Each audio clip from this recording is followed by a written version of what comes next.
11 दिन बाकी है मेरी दूसरी बॉडी बिल्डिंग कॉम्पिटिशन को, जो बेंगलोर के अंदर होने वाली है।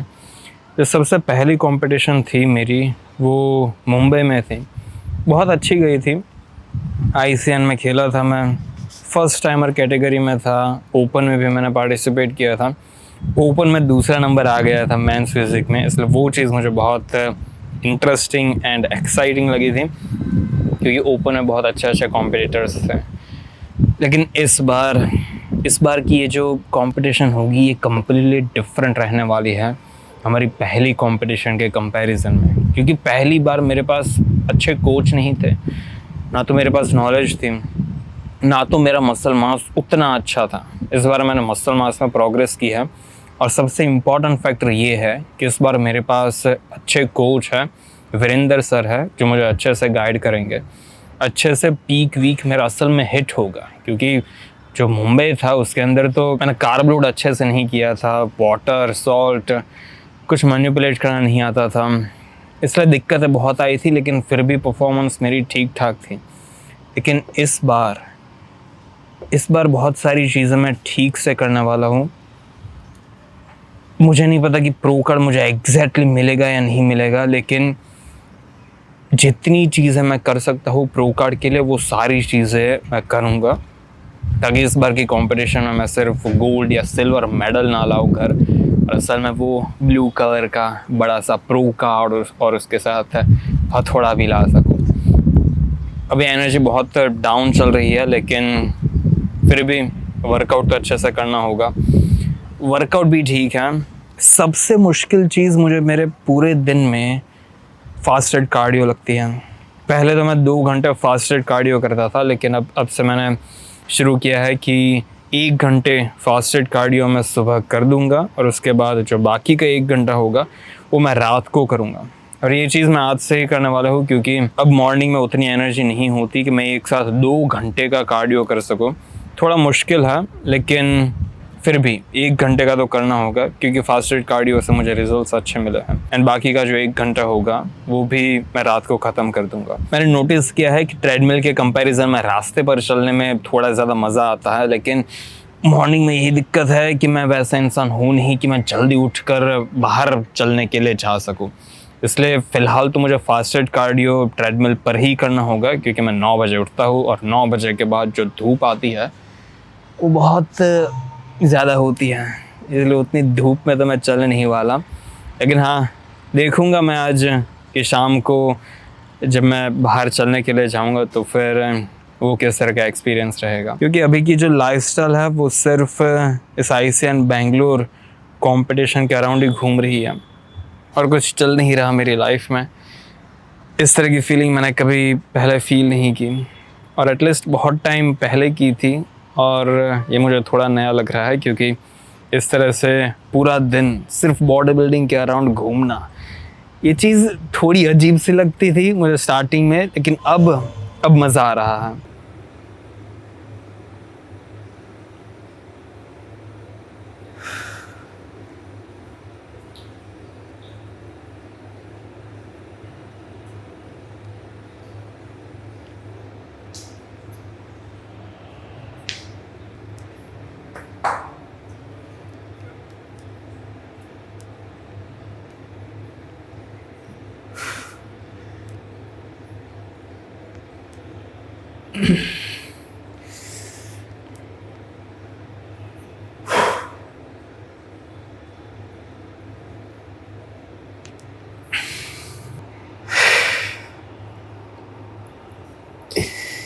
वैक्यूम नहीं होगा फ़िलहाल, क्योंकि कल जब मैं फुआद के इवेंट में गया था तो फिर भिंडी की सब्ज़ी मैंने होटल में से ली थी। मसाले ज़्यादा थे, तेल ज़्यादा था, इसलिए पेट ख़राब हो गया था। इसलिए आई थिंक मेरे पेट को थोड़ा सा रेस्ट देना होगा मुझे, एंड वैक्यूम अगर मैं नहीं करूँगा तो फिर चल जाएगा। क्योंकि ऐसा नहीं है कि अगर मैं अभी वैक्यूम अच्छे से नहीं कर पा रहा, अभी मेरी पोजिंग उतनी रिफाइन नहीं है, क्योंकि मैंने थोड़ा सा रेस्ट लिया था। इसका मतलब यह है कि स्टेज पर भी मेरी ऐसे ही पोजिंग होगी, क्योंकि ट्रस्ट मी मैंने अच्छी खासी पोजिंग की प्रैक्टिस की है। अब वापस से जब मैं 1-2 दिन पोजिंग की प्रैक्टिस करूँगा वापस से मैं ट्रैक पर आ जाऊँगा और मेरी पोजिंग स्टेज के ऊपर मुझे परफेक्ट चाहिए। उस चीज़ को हासिल करने के लिए मेहनत तो करनी होगी। वर्कआउट के पहले भी एक बार पोजिंग का सेशन रखना होगा, वर्कआउट के बाद भी एक बार पोजिंग करनी होगी। लेकिन अब अगर सिर्फ 11 दिन बाकी है तो फिर वो सारी चीज़ें करनी होगी जिसकी वजह से स्टेज पर हम परफेक्ट दिखें।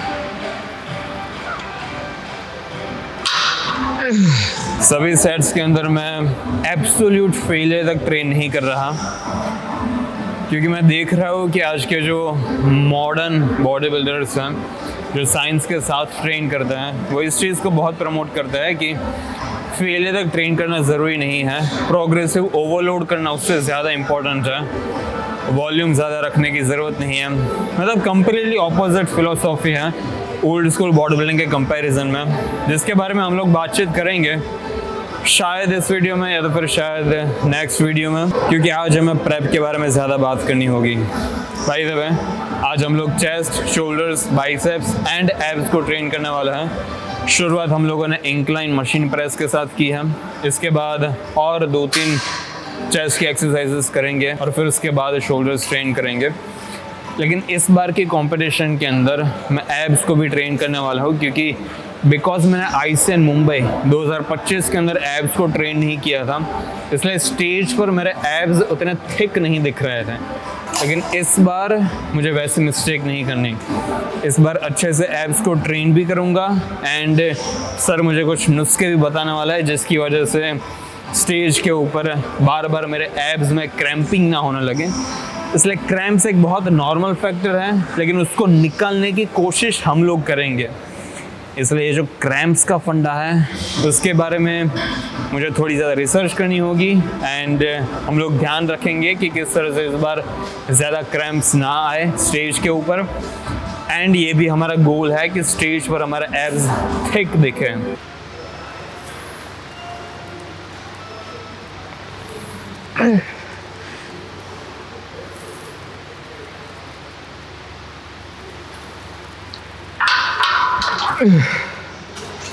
पॉल कार्टर, TNF और एलाइजा जैसे लोग प्रोग्रेसिव ओवरलोड को बहुत प्रमोट कर रहे हैं। वैसा बोलते हैं कि अगर तुम्हें ज़्यादा से ज़्यादा मसल्स गेन करने हैं तो फिर उसके लिए सबसे बेस्ट इंडिकेटर यही है कि तुम्हारी जिम में स्ट्रेंथ इंक्रीज हो रही होनी चाहिए। अगर स्ट्रेंथ इंक्रीज नहीं हो रही तो फिर तुम अपना पोटेंशियल हिट नहीं कर रहे, और स्ट्रेंथ इसलिए इंक्रीज नहीं हो रही क्योंकि तुम्हें पता नहीं है कि स्ट्रेंथ किस तरह से इंक्रीज की जाती है। अब मैं अगर मेरी बात करूं, अगर पॉल कार्टर मेरे सामने होते हैं, मेरी लिफ्ट्स को देख के वो सबसे पहले यही बोलते हैं कि प्रेम तुम्हारी फिजिक तो अच्छी है, अच्छी मेहनत की है तुमने, लेकिन अगर तुमने प्रोग्रेसिव ओवरलोड को सीरियसली लेना शुरू किया, अगर तुमने कम रैप्स पर फेलियर से 1-2 रैप्स पहले ही सेट्स को करना छोड़ दिया, वॉल्यूम को अच्छे से थोड़े कम वॉल्यूम करना शुरू कर दिया, तो फिर तुम्हारी फिजिक भयंकर हो सकती है। ऐसा पॉल मुझे पक्का बोलते हैं, क्योंकि प्रोग्रेसिव ओवरलोड के ऊपर मैंने बिल्कुल ध्यान नहीं दिया। अभी मेरी स्ट्रेंथ लिटरली बहुत कम है जिम के अंदर, इवन तो मेरी फिजिक अच्छी है लेकिन फिर भी स्ट्रेंथ कम है। इसलिए हम लोग ब्लैक एंड वाइट इस तरह से नहीं कर सकते कि अगर तुम्हारी फिजिक अच्छी नहीं है तो फिर उसके पीछे का रीज़न सिर्फ यही है कि तुम प्रोग्रेसिव ओवरलोड के ऊपर ध्यान नहीं दे रहे हैं, क्योंकि अगर असल में ऐसा होता तो फिर मेरी फिजिक आज बनी ना होती। लेकिन फिर भी अगर हम लोग हमारा पोटेंशियल को मैक्स आउट करने की बात करें तो फिर डेफिनेटली उन लोगों के हिसाब से प्रोग्रेसिव ओवरलोड करना बहुत ज़रूरी है। और मैं भी इस ऑफ सीज़न के अंदर प्रोग्रेसिव ओवरलोड के ऊपर अच्छी खासी मेहनत करने वाला हूँ। बाप रे,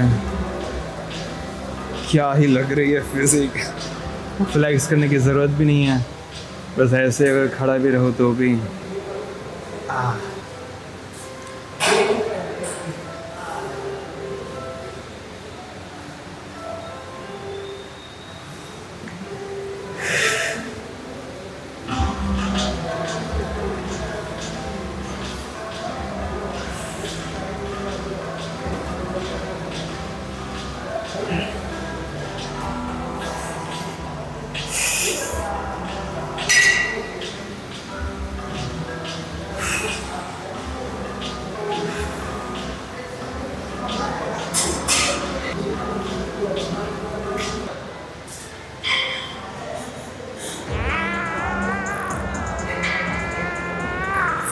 चेस्ट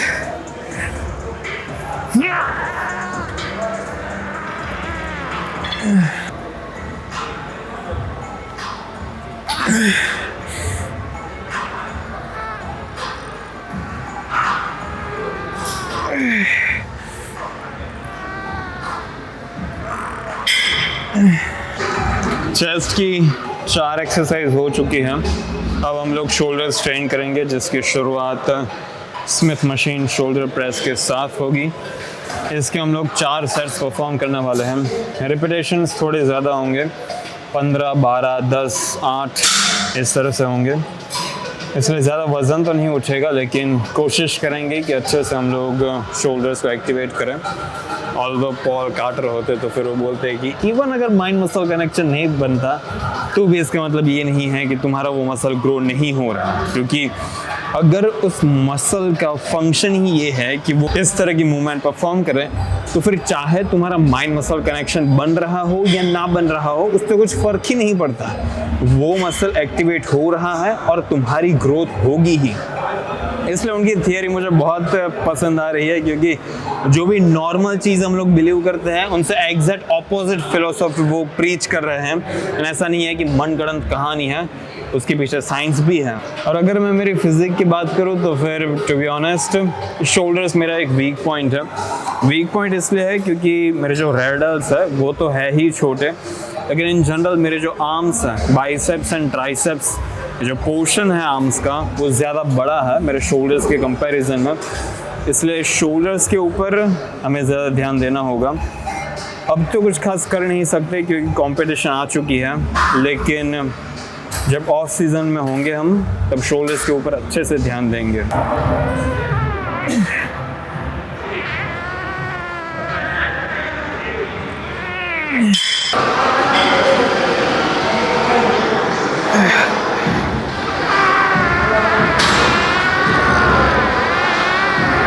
बाइसेप्स के लिए आज हमने सिर्फ एक ही एक्सरसाइज की है, इंक्लाइन बेंच डंबल कर्ल्स। दूसरी हैमर कर्ल्स थी जो टेक्निकली फोर आर्म्स को ट्रेन करती है, लेकिन देखने में ऐसा लगता है कि उसकी वजह से बाइसेप्स ट्रेन होते हैं। आर्म्स को लेकर लोग बहुत ओवर कॉम्प्लिकेट करते हैं वर्कआउट्स को, लेकिन बहुत सिंपल है। अगर बाइसेप्स ग्रो करना है तो फिर एक मूवमेंट ऐसे रखो जिसके अंदर तुम्हारे आर्म्स थोड़े आगे की तरफ हो, जैसे कि प्रीचर कर्ल्स, एंड एक एक्सरसाइज ऐसी रखो जिसमें तुम्हारा आर्म्स पीछे की साइड हो, जैसे कि behind the back cable curls या तो फिर incline bench dumbbell curls. And चाहो तो फिर एक एक्सरसाइज ऐसी भी रख सकते हो जिसके अंदर आर्म्स सेंटर में हैं, जैसे कि नॉर्मल डंबल कर्ल्स, ईज बार कर्ल्स, बारबेल कर्ल्स और केबल कर्ल्स। इस तरह की एक्सरसाइज तुम ऐड कर सकते हो। बस ये 3 मूवमेंट्स को अगर तुम अपने दिमाग के अंदर रखते हो एंड इन 3 मूवमेंट्स को पूरे हफ्ते में अगर तुम ट्रेन करते हो अपने बाइसेप्स के लिए, तो फिर आई थिंक तुम्हारे बाइसेप्स अच्छे खासे ग्रो हो जाएंगे। अब इससे ज़्यादा कोई तुम्हें कुछ खास टिप्स नहीं दे सकता। हाँ, अब थोड़े ज़्यादा डेप्थ में सभी चीज़ों के अंदर जा सकते हैं, लेकिन ये एक सबसे बेसिक फंडा है कि ये तीनों मूवमेंट्स अगर तुम्हारे आर्म्स वर्कआउट में है तो फिर चांसेस है कि तुम्हारे आर्म्स अच्छे खासे डेवलप होंगे। और शायद मैं गलत हूँ, क्योंकि ये चीज़ मैंने फॉलो की है और मुझे रिजल्ट्स मिले हैं, इसलिए मैं बस अपने एक्सपीरियंस के हिसाब से तुम्हें ये चीज़ बता रहा हूँ। अब हम लोग एब्स को ट्रेन करने वाले हैं।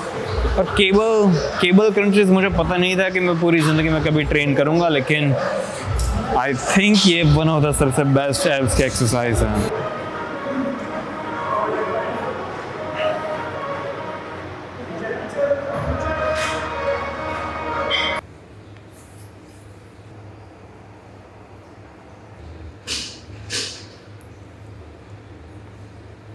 बैकडॉल बाइसेप पोज के अंदर जिस तरह की मेरी हैमस्ट्रिंग्स दिखती हैं, वैसा मैंने कभी एक्सपेक्ट नहीं किया था कि इतनी अच्छी हैमस्ट्रिंग्स मेरी दिख सकती हैं, क्योंकि हैमस्ट्रिंग्स मेरी हमेशा से बहुत बड़ा वीक पॉइंट रहा है।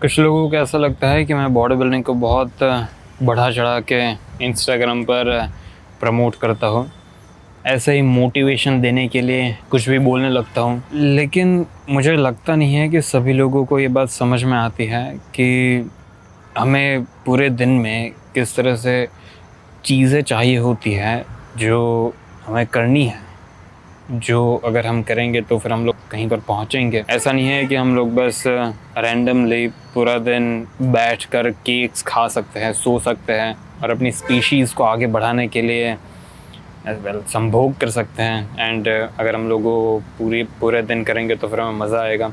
ऐसा में लगता है कि वैसे सारी चीज़ें करेंगे तो फिर मज़ा आएगा, लेकिन असल में अगर हम लोग वैसे सारी चीज़ें करेंगे तो फिर ट्रस्ट में या तो तुम हॉस्पिटल में होंगे या तो फिर तुम जेल में होंगे।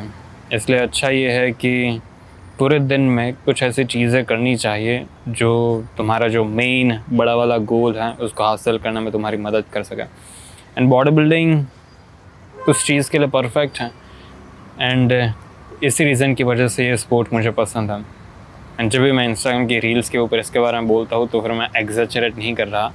ये स्पोर्ट असल में मेरे लिए इतनी मायने रखती है, इसलिए मैं इसको इस तरह से रिप्रेजेंट करता हूँ। आज का वर्कआउट हमारा ख़त्म नहीं हुआ, 2 से 3 घंटे तक हम लोग अभी जिम में थे, लेकिन अभी भी थोड़ा वर्कआउट बाकी है। लेग्स स्पेशली मेरे हैमस्ट्रिंग्स, एब्डक्टर्स एंड एडक्टर्स मेरे वीक पॉइंट्स हैं।